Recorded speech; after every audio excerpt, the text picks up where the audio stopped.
Graças a Deus. Glória a Jesus. Meus irmãos, esses 2 domingos que a gente falou aqui são 2 domingos missionários.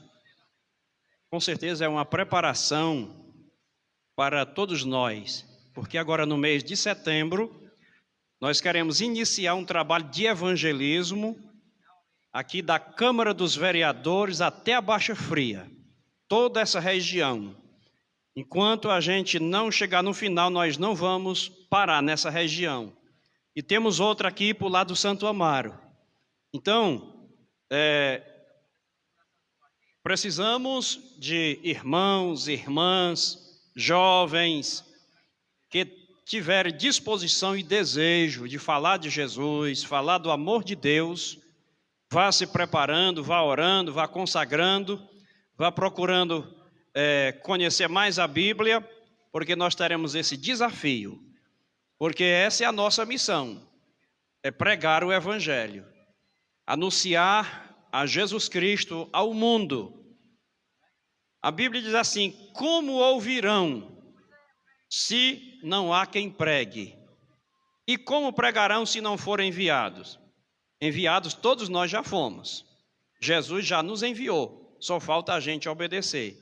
Então, irmãos e irmãs, que entenderem o chamado de Deus, a responsabilidade que você tem de falar de Jesus, de anunciar a sua palavra, vai chegar o momento e ninguém pode ficar de fora. Só aqueles irmãos que não podem andar, que vivem prostrado, mas se você pode falar, então você é convidado a ir pregar o Evangelho. Vamos nos unir, dar as mãos e cumprir o ID de Jesus. Queridos irmãos, nós vamos sem perca de tempo para a palavra de hoje, como nós lemos aqui em Apocalipse, capítulo de número 2, os versículos 18 até o versículo de número 29. Até o versículo de número 29.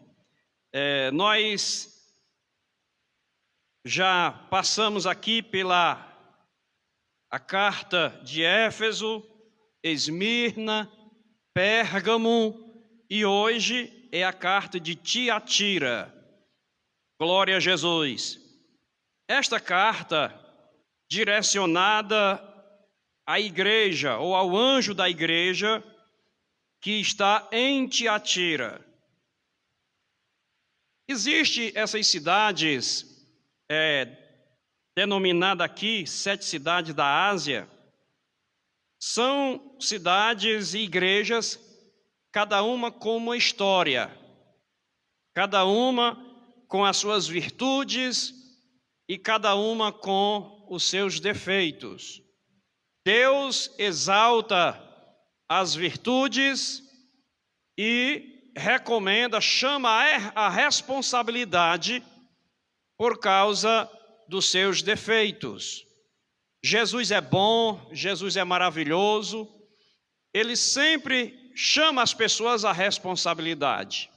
Aquilo que é bom, aquilo que é direito, aquilo que agrada a Deus, ele é louvado, ele é exaltado, mas aquilo que não lhe agrada, ele nos chama para a responsabilidade.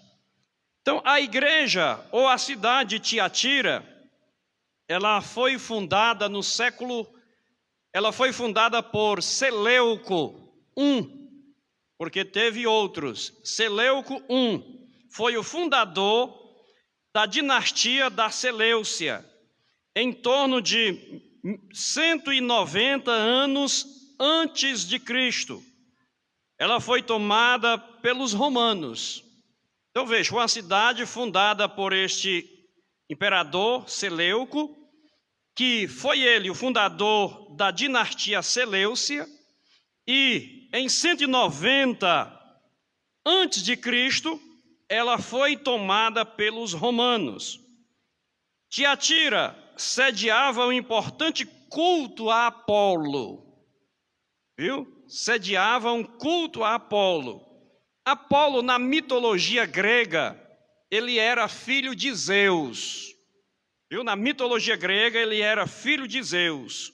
Alguns estudiosos observam que o imperador estava ligado ao deus Apolo.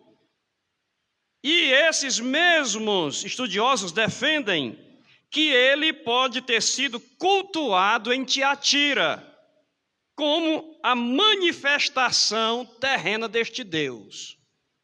Isso é um pouco da história que cerca a cidade de Tiatira. Observe o contexto religioso que a igreja que é endereçada esta carta estava situada. Um contexto pagão. Um contexto onde o imperador era adorado. Um contexto que esse imperador era visto como um Deus. Aí você imagine o confronto, onde esses crentes, para provar ao Estado que eram cidadãos romanos, precisavam adorar o imperador. Onde os crentes eram forçados a adorar a essa criatura. Imagino eu que não era muito fácil. O remetente desta carta, que é Deus, se identifica como, por exemplo, a Éfeso, ele se identificou como aquele que tem na sua destra, o que é destra? A mão direita, as 7 estrelas e que anda no meio dos 7 castiçais de ouro. As 7 estrelas, como nós vimos, é uma referência ao anjo da igreja e os castiçais é uma referência à igreja. Então, ele tem na sua mão, as 7 estrelas. O anjo da igreja, ele está na mão de Deus. E Deus anda no meio da igreja. Então é assim que ele se identificou a igreja de Éfeso. A igreja de Esmirna, ele se identificou como o primeiro e o último que foi morto e reviveu. O primeiro e o último que na verdade morreu, mas está vivo. Glória a Jesus. E aí a terceira carta, que é Pérgamo, nós vimos sexta-feira passada, que ele se identificou como aquele que tem a espada aguda de 2 gumes. Pense numa bichinha que corta. Viu?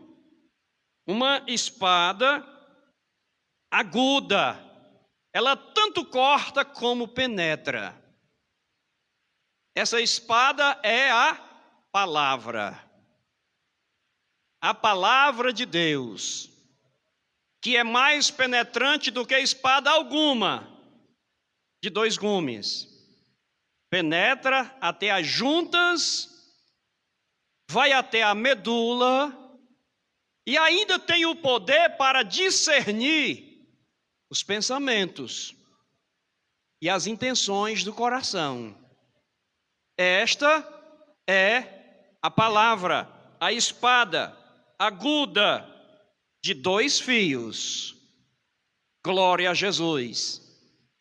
Para a igreja de Pérgamo, ele se identifica como o Filho de Deus, que tem os olhos como chama de fogo e os pés semelhante ao latão reluzente. Olha só, viu? A igreja de Tiatira, ele se identifica nada mais ou nada menos como o Filho de Deus. Quem está escrevendo a carta é o Filho de Deus. Quem está escrevendo a carta, é aquele que tem os olhos como chama de fogo. Quem está escrevendo a carta é aquele que tem os pés semelhante ao latão reluzente. O que é isto? É um latão que está no fogo, que sai fumegando. Glórias ao nome do nosso Deus. Então veja, ao anjo da igreja que está em Tiatira escreve, isto diz, o Filho de Deus, que tem os olhos como chama de fogo e os pés semelhante ao latão reluzente. Essas aqui são algumas qualificativas do Deus que está aqui, do Deus que nós servimos. Por isso não se pode brincar, porque estamos diante de um Deus, primeira coisa, que é filho do Deus Altíssimo. Segundo, que tem os seus olhos como chama de fogo, que os seus pés é semelhante ao latão reluzente. Veja aqui no capítulo 1, quando João descreve,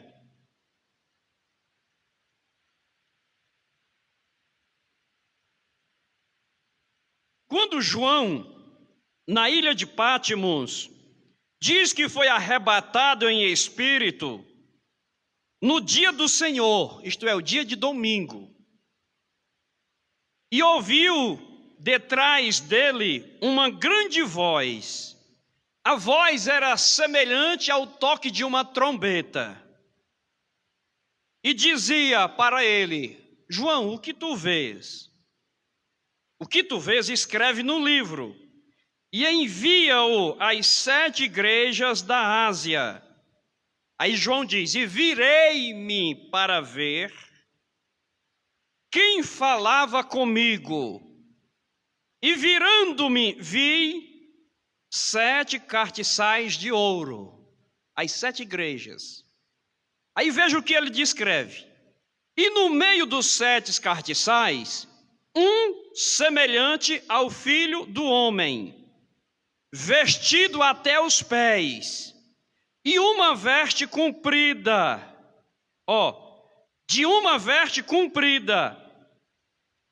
pelo peito com um cinto de ouro.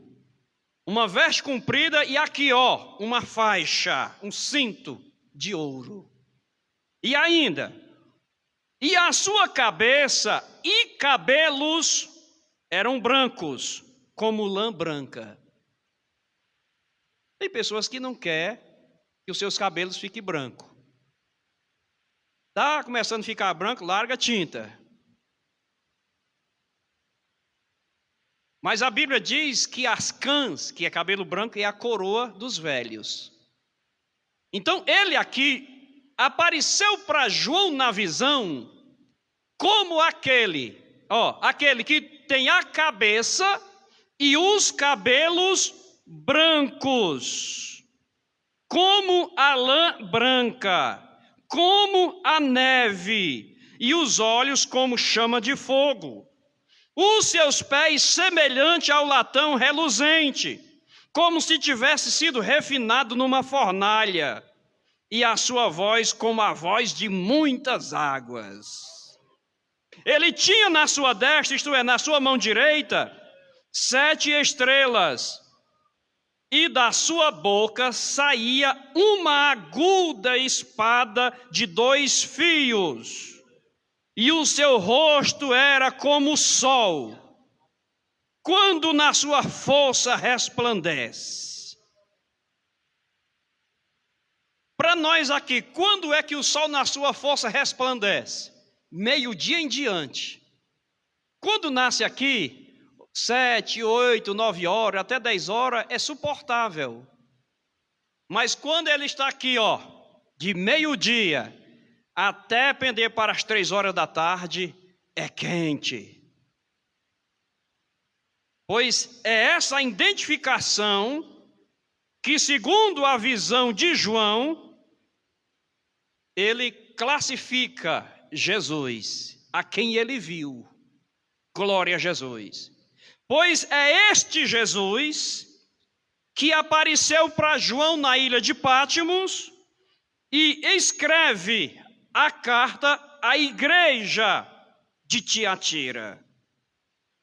Nós queremos aqui ver algumas questões dessa identificação. Por exemplo, primeiro, filho de Deus. Ele se identificou como filho de Deus. Agora eu quero que os irmãos ouçam não apenas aqui o relato que a gente dá, mas vamos absorver isso para nós. Se a gente não contextualizar e não absorver, não faz sentido. Porque o objetivo é esse, é para nós nos edificarmos. Então, filho de Deus, esse título de filho de Deus, Jesus reivindicou enquanto ele esteve aqui na terra. Mateus, capítulo 11, versículo de número 27, Lucas, capítulo de número 10 e versículo 22. Então, Jesus reivindicou esse título como filho de Deus. Nós vemos em Mateus 16 e 17 que Jesus louvou a revelação que Pedro fez. Jesus perguntou: o que dizem os filhos dos homens a respeito? O que diz os homens a respeito do filho do homem? E eles disseram, uns disseram que tu és profeta, outros disseram que tu és profeta, com o outro mais o quê? Elias, tu és um dos profetas, tu és Elias, e assim por diante. Essa era a revelação que as pessoas tinham dele. Aí Jesus pergunta internamente: e vocês? O que vocês dizem ser o filho do homem? E aí Pedro diz: tu és o Cristo, o filho do Deus vivo. Então, quando Pedro diz que Jesus era o filho de Deus, olha o versículo 17, que Jesus elogia Pedro por fazer aquela revelação. Bem-aventurado és tu, Simão Barjonas, porque não foi a carne e o sangue que tu revelou, mas meu Pai que está nos céus. Então essa bem-aventurança, Deus estava louvando, dizendo a Pedro: Pedro, tu és feliz, tu és bem-aventurado, porque tu revelou meu Pai que está nos céus. Louvado seja o nome do Senhor. Olhos como chama de fogo.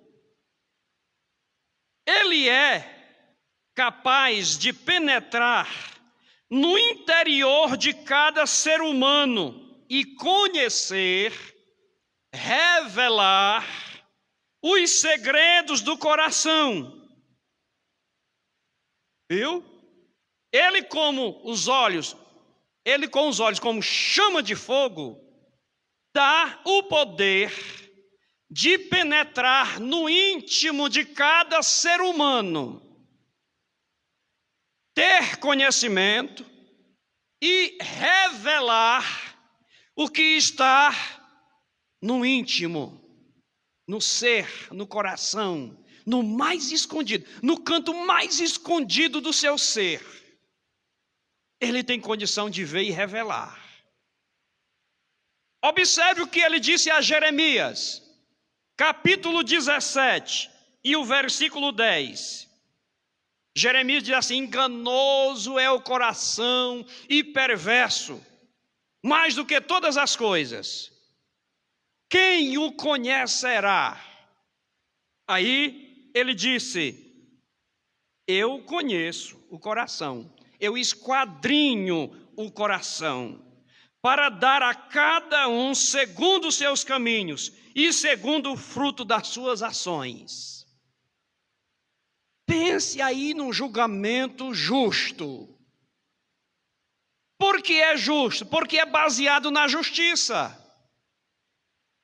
E essa justiça só é possível porque ele conhece com detalhes cada obra, cada pensamento, cada atitude, cada palavra, Ele conhece. E cada um receberá segundo as ações do seu coração. Seus olhos são como chama de fogo. Nós podemos estar escondidos, eu posso estar escondido no lugar que olho nenhum tem acesso a mim. Mas Ele tem. Porque os seus olhos são como chama de fogo. Não existe barreira física. Não existe barreira espiritual. Porque Ele vê as ações dos justos e vê também as ações do ímpio. Ele conhece as nossas ações que o louvam e conhece também as nossas ações que não o louvam. Porque os seus olhos são como chama de fogo. Os pés, semelhante ao latão reluzente. Nas Escrituras, frequentemente, o latão reluzente, ele é usado como símbolo de julgamento. Olhe só, a espada penetra, vai até a divisão da alma, os olhos como chama de fogo, vê todas as coisas, ninguém fica impune, e os pés, semelhante ao latão reluzente, é um símbolo de julgamento. Esse é o Deus com quem a humanidade haverá de tratar. Glórias a Deus. Agora veja o versículo 9. Aqui é os prós a favor da igreja de Tiatira. Tem os contras também. Mas vamos ver os prós. Primeira coisa aqui, eu conheço as tuas obras e a tua caridade, e o teu serviço, e a tua fé, e a tua paciência, e que as tuas últimas obras são mais do que as primeiras. Glória a Jesus. Observe aqui, meus irmãos, que ele diz, eu conheço as tuas obras. Isso aqui, Deus fala em todas as igrejas, para mostrar que ele conhecia cada uma detalhadamente. Agora veja aqui essa questão da caridade. A palavra caridade, ela vem do grego ágape. Essa tradução não é a mais correta para ágape. A tradução mais correta para ágape é amor. Caridade representa as caritas da Vulgata Latina, que é a igreja oficial da Igreja Católica. Que o seu significado não é fiel e destoa de ágape. Porque as caritas era um trabalho, um projeto da igreja de atender as pessoas na obra da caridade. Mas quando nós olhamos para o ágape, o amor é um amor insondável, é o amor de Deus. É um amor sacrificial. Porque alguém pode ajudar a outro sem amar aquela pessoa. Eu posso muito bem fazer uma obra de caridade a alguém sem necessariamente eu amar aquela pessoa. Mas o ágape é diferente. Ágape, na sua essência, é o amor sacrificial. É o amor sem receber nada em troca.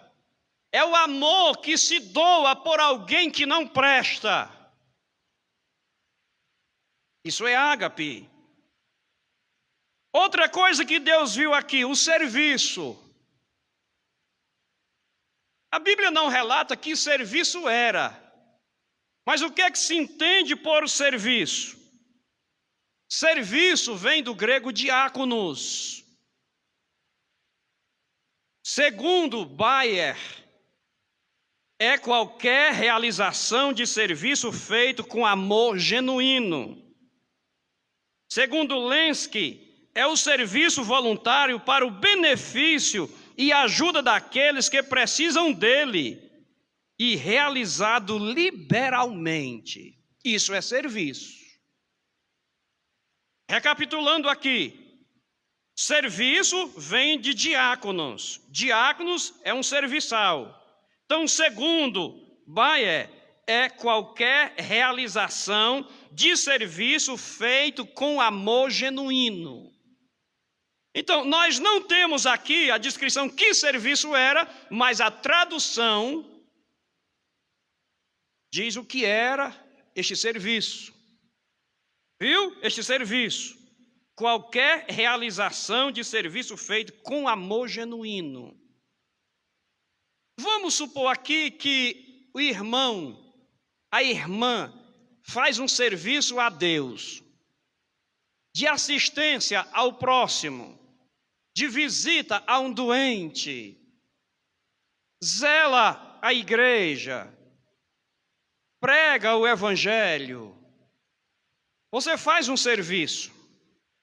Este serviço feito com amor genuíno é um serviço feito a Deus. Essa é a tradução. Então nós vemos aqui que aquela igreja, a igreja de Tiatira, ela prestava esse serviço a Deus.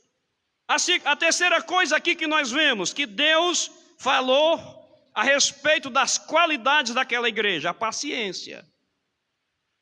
Viu? A paciência. Nós precisamos de muita paciência.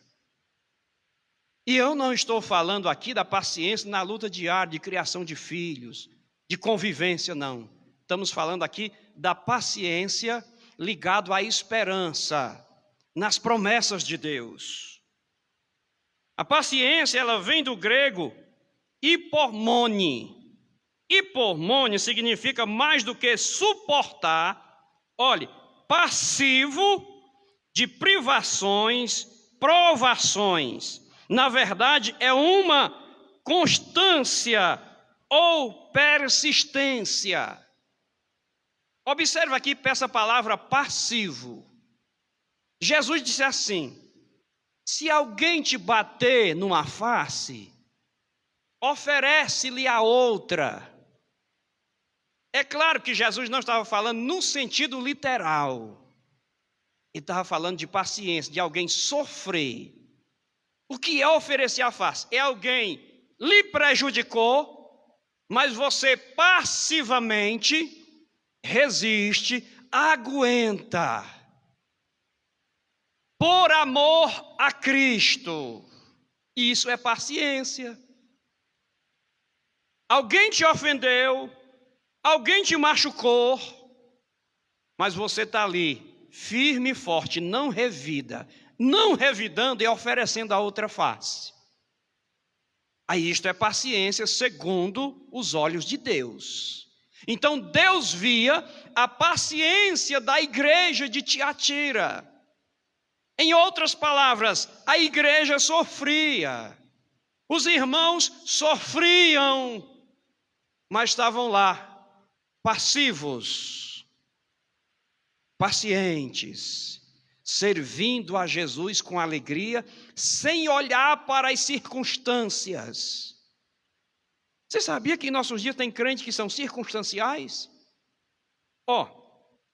Eu conheço pessoas aqui, que quando está ruim, não faltam os cultos.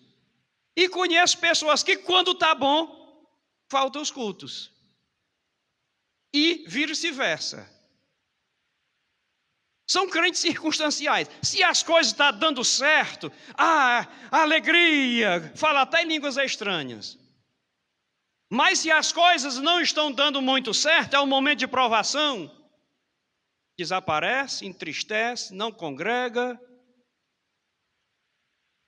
Veja as circunstâncias dos dias atuais. Aqui a igreja de Tiatira estava sofrendo, estava na peia, estava na perseguição, assim como as demais igrejas, sujeito a ir para o calabouço, para a prisão, ser mortos, ser martirizados, mas eles estavam lá pacientes, esperando na providência divina.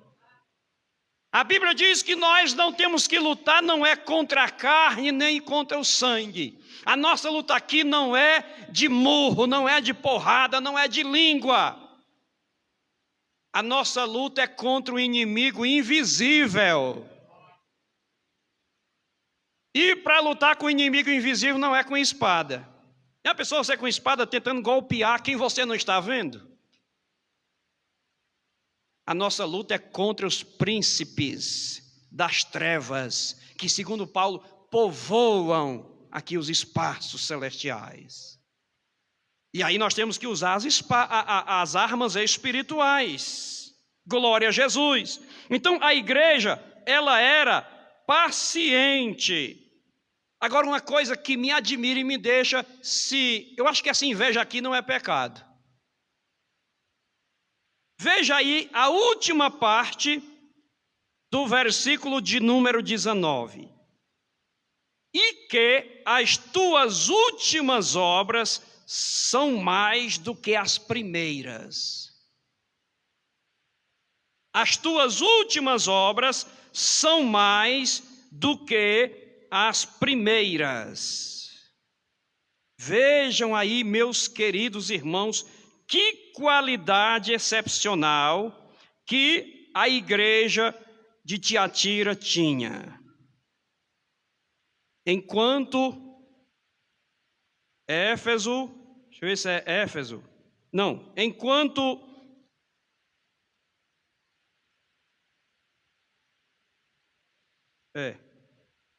Éfeso mesmo. Enquanto Éfeso tinha regredido, perdido o primeiro amor, já não praticava mais o primeiro amor, a igreja de Tiatira tinha dobrado esse amor.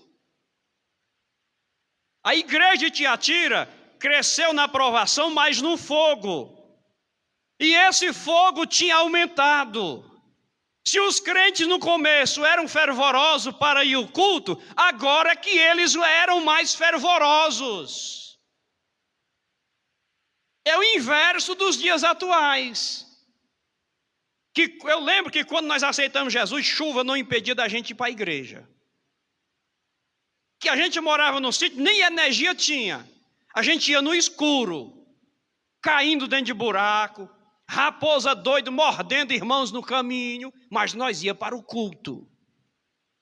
Muitas vezes com a barriga roncando de fome, porque não tinham o que comer, mas nós íamos para o culto. Não tinha condição de comprar um guarda-chuva. Sabe o que a gente fazia? Eu não sei se hoje ainda vem aquela ureia que vem em saco. A gente pegava o saco da ureia, fazia um buraco aqui para botar a cabeça e vestia o saco, e ia com o braço aqui debaixo do saco e ia para o culto. E não se molhava porque o saco guardava. Agora hoje, nós temos carros, temos motos, temos bicicleta, moramos na cidade, às vezes na biqueira da igreja. Temos eletricidade, tudo claro, as ruas asfaltadas, não tem como nem topar. E por que no dia de culto a gente fica em casa assistindo televisão ou conversando com a vizinha? É o primeiro amor que está se acabando. As primeiras obras, se foram. Será que isso não mexe com você? Será que isso não mexe com nós, irmãos? A igreja de Tiatira tinha aumentado as suas obras. Era uma igreja que os crentes eram alegres. Aí o irmão diz, mas eles tinham alguns problemas aí que Deus não concordava. Sim. Igreja perfeita só depois do arrebatamento. Enquanto eu e você como igreja estivermos aqui, nós somos sujeitos a pecar, nós somos sujeitos a errar. Agora, tolice se a gente continuar no erro, porque nós temos um Deus que nos perdoa. Se confessarmos os nossos pecados, Ele é fiel e justo para nos perdoar e nos purificar de todo pecado. Aleluia!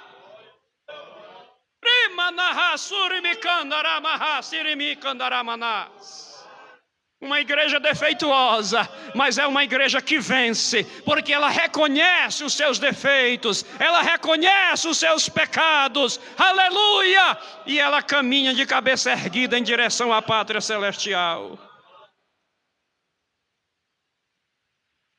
Glória a Jesus, aleluia! As últimas obras maior do que as primeiras. Que característica espetacular! Aleluia!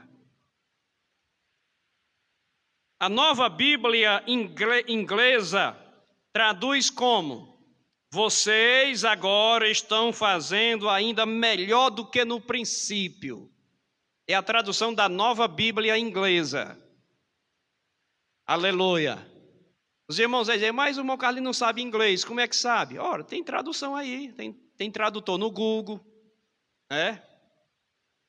Eu não vou pronunciar como está lá, porque eu não sei falar inglês, os irmãos vão mangar de mim. Mas é a nova tradução da Bíblia inglesa. Está lá sim. Vocês agora estão fazendo ainda melhor do que no princípio. Olha que tradução linda. Vocês agora, o presente, estão fazendo melhor do que no passado. Lá atrás. Glória a Jesus. Versículo de número 20. Agora é os contras. Agora vamos ver quais eram os defeitos daquela igreja. Rapidinho aqui. Mas tenho contra ti o tolerares que Jezabel, mulher que se diz profetiza, ensine e engane os meus servos, para que se prostituam e comam dos sacrifícios da idolatria. Olha aqui a desgraça. Tem gente que pensa que desgraça é um palavrão, mas desgraça é uma pessoa sem graça. Então aqui, a igreja nesse sentido não tinha graça, era vergonha. Glória a Jesus. Tolerância a Jezabel. Jezabel aqui era provavelmente um nome simbólico. Viu? Era um nome simbólico. A referência, obviamente, é a esposa de Acabe, que seduziu os israelitas a adorar Baal. Está lá em 1 Reis, capítulo 16, versículo 31. Alguém pode ler aí, por favor, rapidinho? 1 Reis, capítulo 16, versículo 31.